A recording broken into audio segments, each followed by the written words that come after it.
Et pourquoi portez-vous de telles lunettes, madame? Ah, j'ai vu une émission à la télé, ils ont dit qu'il fallait absolument les porter, ces lunettes, parce qu'il faut se protéger. Il y a des risques quand même pour la vue, pour le cerveau. Alors bon, par mesure de précaution, je préfère les mettre. Effectivement, le Centre Antipollution Visuelle, ou le CAPV, a mené de nombreuses études ces 10 dernières années.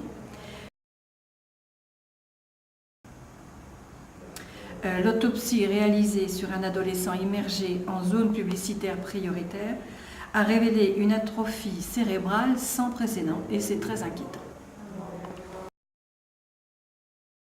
Plus inquiétant encore, il s'avère que les jeunes sujets sont particulièrement sensibles aux expositions intempestives de cette nouvelle forme de pollution.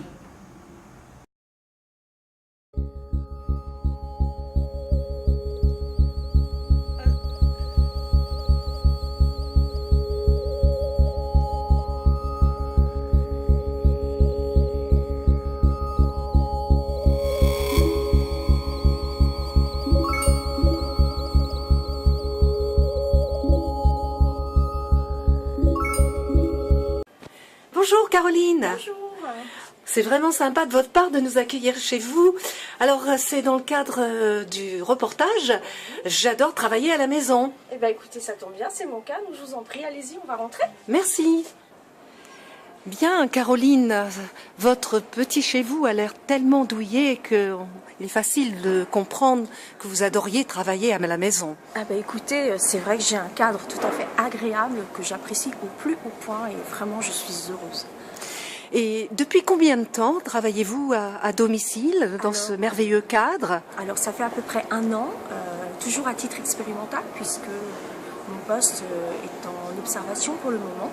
Et si c'est concluant pour mon employeur, ce sera bien évidemment transformé en CDI et peut-être d'autres embauches à la clé. Si vous en aviez la possibilité, si on vous faisait une offre plus alléchante, est-ce que vous changeriez cette formule de travail à domicile pour un travail à l'extérieur? Ah, écoutez, l'extérieur déjà j'ai beaucoup fait, donc je crois que non, j'aimerais bien y être à temps plein évidemment. Bien Caroline, alors combien de personnes, disiez-vous, sont impliquées dans ce travail expérimental? Alors pour l'instant je suis toute seule, c'est vraiment une chance incroyable qui m'a été donnée de pouvoir tester ce nouveau concept qui je pense va vraiment faire du bruit. Mais à l'extérieur, auparavant, vous travaillez quand même avec un certain nombre de collaborateurs. Ah non, alors à l'extérieur c'était bien, bon c'était ma vie avant, c'est encore ma vie à mi-temps malheureusement. En fait, j'étais SDF et donc je vivais dehors. De me donner une chance, on peut dire ça comme ça, ouais, de travailler par opposition à mon mode de vie d'avant. Et avez-vous pu acquérir donc le logement dans lequel vous nous recevez aujourd'hui? Il m'est prêté. Il vous est prêté. Et est-il indiscret de demander si ce prêt vient de l'entreprise qui vous emploie?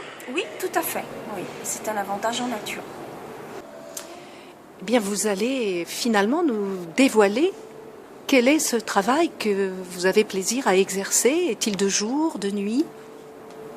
Alors effectivement, c'est un travail particulier. Je commence le soir, à peu près vers 21h. Donc là, je viens juste de commencer et je termine le matin à 8h. Bien, et cette formule, à votre avis, peut-elle représenter une possibilité pour un pourcentage de la population, un pourcentage important? Alors, un pourcentage important, non, mais un pourcentage croissant, grandissant, effectivement. De plus en plus de gens seraient certainement ravis de ce type de poste, de ce type de mission de confiance, qui les remettrait en avant, les valoriserait évidemment. Et donc effectivement, c'est un travail tout à fait épanouissant. Alors je précise quand même qu'entre 21h, excusez-moi, et 8h le matin, j'ai une pause de sommeil de 3-4 heures dans des conditions tout à fait agréables. Alors, où nous trouvons-nous actuellement? Voilà ma chambre. Voilà, vous voyez.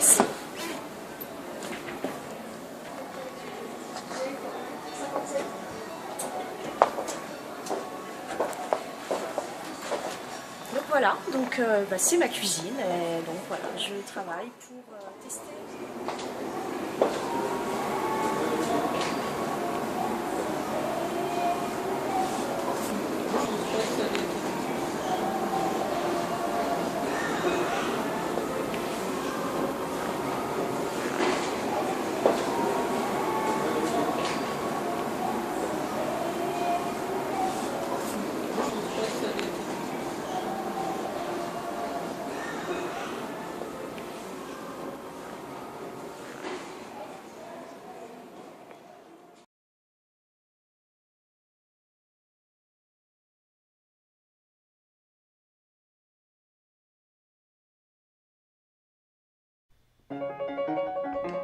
Tours, Canopée 37, stage collège au cinéma, confection d'un film documentaire.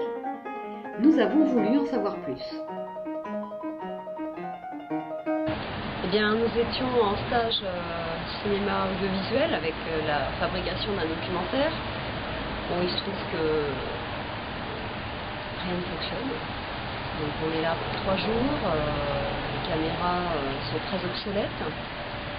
Matériel très difficile à faire fonctionner et puis jusqu'au téléchargement sur ordi qui ne fonctionne pas, donc impossible de faire un montage. Voilà, je suis quand même particulièrement dépitée. Entrons donc dans le vif du sujet. Que se passe-t-il, salle 2 ?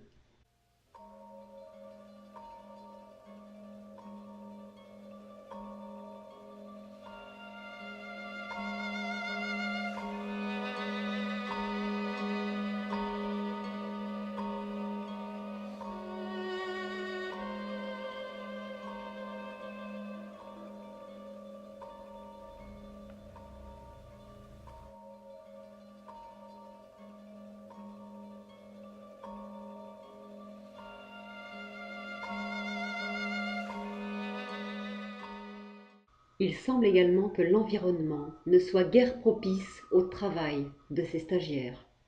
De la pluie tout le temps, au restaurant de la fumée, inadmissible.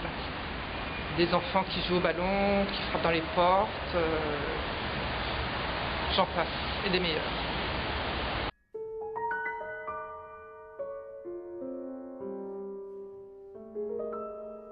Dans ce lieu qui exalte autant le travail physique qu'intellectuel, comme nous le rappelle la fresque d'Arthur Regnault de 1955, ce stage semble être une pierre qui roule sans amasser le moindre chef-d'œuvre cinématographique.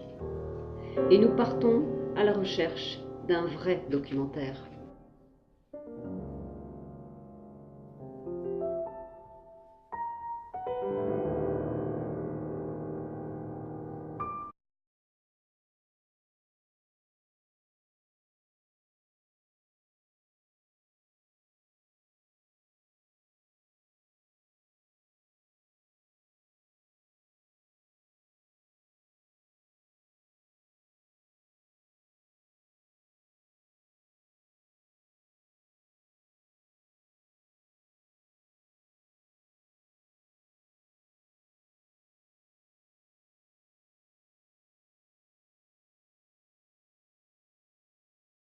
Après avoir rebaptisé récemment le CNDP en Canopée, la municipalité de Tours vient d'annoncer son intention de détruire ce lieu de documentation, véritable gouffre pour les élus selon la mairie.